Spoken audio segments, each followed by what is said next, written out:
Yo, what's going on, guys? Savage here. Today we've got a brand new update, and it's a pretty exciting update. A lot has changed, and I think for the first time since Warzone came out, the meta is going to change drastically. Now, the meta is always changing, especially when an update comes out, but this one is pretty freaking big. Now, guys, we're going to be covering all the Warzone updates in this video. For example, the Gulag update, the new contracts, weapon buffs and nerfs, and other things in Warzone that have been changed. Now, there's a lot of cool shit in this update. So get ready for it. But guys, before we dive into it, if you haven't already, make sure you like the video. Let's get this video to 300 likes. Also, subscribe to the channel right now. And don't forget to follow us over on Twitch if you guys are interested in any live streams. But without further ado, guys, let's dive into it. All right, guys, so first we're going to talk about the Gulag. Now, the Gulag weapons have changed drastically. SMGs and ARs are no more. You're going to be welcome now with sometimes your fist and also sniper rifles like the Winchester and things like that. I, for one, was a huge fan of the ARs and SMGs in the Gulag. I'm excited for the new weapons as well. The fists, when you just basically go in and punch each other, it's a pain in the ass. I'm not gonna lie. Definitely not a fan of it. Now in Warzone, there's also a new contract, and this contract is super broken and super OP. Definitely go ahead and do it. Go ahead and land on this contract. It's a little timer. When you grab the timer, it's going to direct you to a certain buy station. It's not going to be close. It's going to be really far away. If you can get in a vehicle, go to that buy station. You can buy anything for a very discounted price. We ended up doing it one time, and I think a loadout was 14 or 1500, something super cheap. So this is definitely going to be meta changing. Grab that as soon as possible so you can get your loadout even faster than you did before. But the most important thing with Warzone, I think, is the 200 player quads mode. Now, this entire gameplay that you guys are watching is from the 200 player quads mode. It's nothing in particular. It's just going to show you how crazy this mode is. Whether we win, lose, fights, it doesn't matter. I just want you guys to see the hecticness of this mode. It's definitely fun, but it's infuriating at the same time. There's some fights you're literally fighting 6 or 7 teams at the same time, but it does add a little bit more, I don't know, excitement to the game. One downfall, I think, is the fact that if after you end up fighting 1 or 2 or 3 teams back to back, you end up running out of plates, and everyone you've just killed is out of plates because they just finished fighting 3 or 4 teams as well.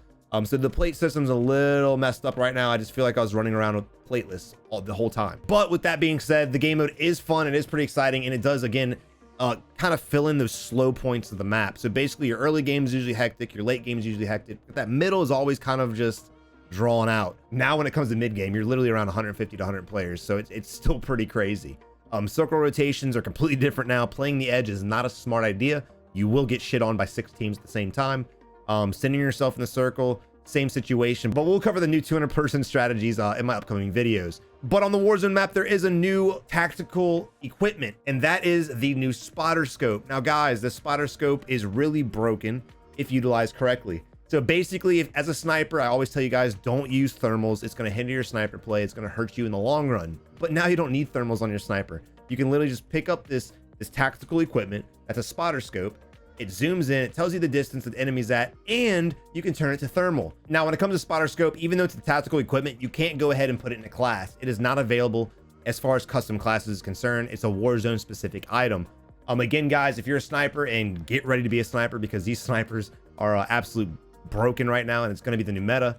But if you're sniping, make sure you pick up the spotter scope. Everyone's like, Savage, you're a sniper, so what do you think about the new sniper? All right, the new sniper is interesting.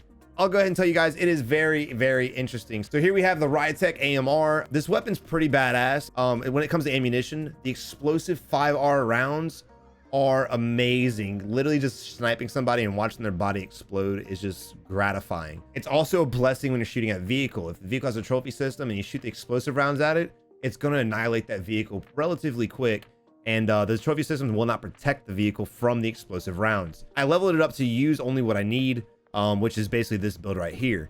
When it comes to perks and attachments, I don't really need that. There is a suppressor you can unlock that I'm going to unlock later on tomorrow, but I want to go ahead and get this video out today. The AMR is a pretty good gun. I will say, I think the HDR is probably going to be your better gun, and we'll get into that when I talk about the weapon nerfs and buffs. But this gun is definitely fun to use, and I think it's definitely going to be viable in Warzone, especially when they start balancing the weapons and changing the meta up. All right, also on Warzone, guys, and this might seem minute, but whenever you're fighting teams and the team gets wiped, and you're like, guys, was that an instant? Was that an instant? Was that an instant? And then you just have no idea. And sometimes you get killed by a guy because you thought it was an instant. It's just a nightmare. Well, now when you get a team wipe, a message will be displayed above the kill feed that says team wipe in bold yellow letters. And it's pretty awesome, I'm not gonna lie. So guys, if you're into duos, trios, quads, that is gonna be a huge blessing for you guys. Now, also, Airstrike. You ever get irritated when you try to call in an airstrike and you can't because there's another airstrike being called in somewhere else that's nearby? But now you can call in 3 airstrikes at the same time. However, if you call another airstrike, it does reduce the range of the airstrike. For instance, if there's a team camping in the tower on airfields, you just call in 3 airstrikes and they won't stand a chance. Not only does it down them, but it's going to execute them with the follow-up. So I'm kind of a huge fan of this. All right, guys, so now we're going to cover the weapon buffs and nerfs, and I'm going to tell you guys from importance of weapons down to least important weapons, what has changed and what you should look forward to using and kind of stay away from. So first, we're going to start with the Grau. Now, I haven't used the Grau, so I haven't seen how viable this gun still is, but judging by the patch notes, it seems like it's a pretty fair, balanced weapon now. It's not going to be super broken, and you probably won't struggle against this weapon either. Meaning, the further you're shooting away, the less damage it does. So basically, how Grau users could just slay out snipers from 200 meters out, that's no more. Also, slight increase in the high frequency recoil, meaning you got a little bit more recoil to the gun, and they also reduce recoil compensation and decrease range on the Tempest. So now the Tempest Archangel has decreased range on top of already having the damage range reduction. I do believe that long range fights is going to be almost impossible. It's going to feel like the M13 almost, where it's still kind of a laser, but it just doesn't damage the enemy. All right, now let's talk about the MP5, guys. The MP5, again, is another fan favorite. Basically, it's been the Grau MP5 combo for the past month, and it's been really irritating. I do like the MP5. I do like the Grau, but this is a needed change, guys. So the MP5 has decreased damage range as well. You know, the one thing I liked about the MP5 over the Fennec was the MP5 had more range. Looked like it's really just attack the 10mm. So basically, if you're not using 10mm on the MP5, the only thing you have to worry about is the reduced damage range. Now, the no stock attachment as well. Now, there's a lot of people, and this isn't just newer players, this is for veterans, but a lot of people love the no stock attachment. I, for one, do as well. Whether it's ARs, SMG, the no stock attachment just helps your movement speed, and it's just an amazing feature. But they have nerfed the no stock attachment. Basically, they have increased weapon recoil with no stock attachment. So that's going to be a huge nerf as well if you guys are into the no stock attachment like I am. As far as sniper rifles now, sniper rifles, again, this is the new meta. I do believe it.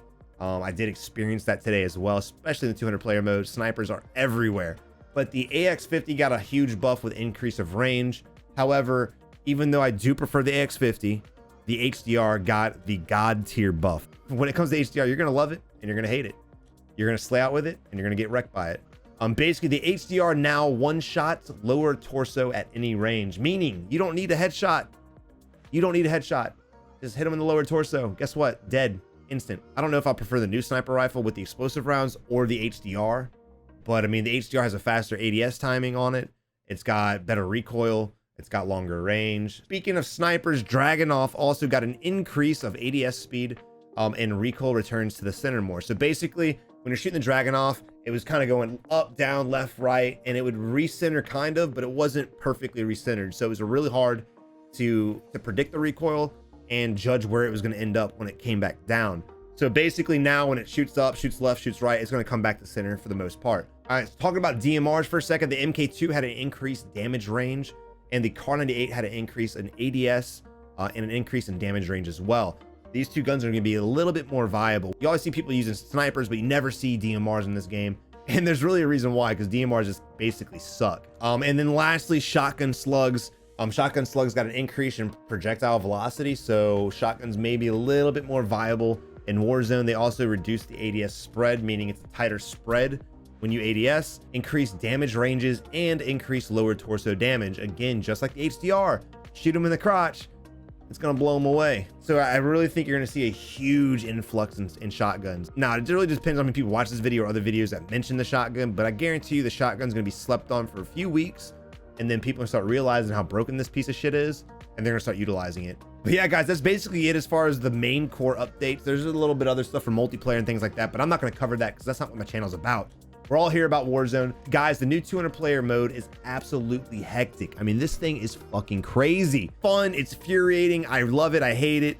Man, I'm just all over the place with it. But you know, it's fun, dude. The early game's a little stressful, but basically wherever you land, you could literally land in the middle of nowhere and there's gonna be a team there with you. So the beginning game's super stressful. The middle of the game though, I think that's where it benefits. I think the middle of the game, how it used to be just long and drawn out and how you had to do contracts and how to do bounties and how to just chase people down.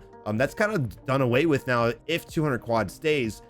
Basically it's literally from start to finish just popping off. I mean, You'll see in the gameplay right here. It's crazy. I don't even know what the hell is going on. But guys, I really hope you enjoyed the video. If you did, make sure you leave a thumbs up, subscribe to the channel, and follow us over on Twitch. This update's going to be infuriating for all of us. Whenever a new update comes out and the meta changes, most of us struggle. You know, unless you're an absolute goated player with a 7+ KD, it's going to be a learning curve for sure to get used to. It's going to take a day or two, or even a week, depending on how much you play, to get used to new changes. But guys, bear with them, stick with it. I really do like this update. I'm a huge fan of the entire update in general. But guys, stick with it. I'll put out some more tips and tricks once I figure out the meta and rotations and things like that with the new mode. But guys, y'all have a good one, and good luck in Warzone. Guys, I really hope you enjoyed the video. If you did, make sure you check out one of my latest videos. Also, subscribe to the channel, and if you want to check out my social media or follow us on Twitch, the links will be in the description below. Y'all have a good one, and God bless, bros.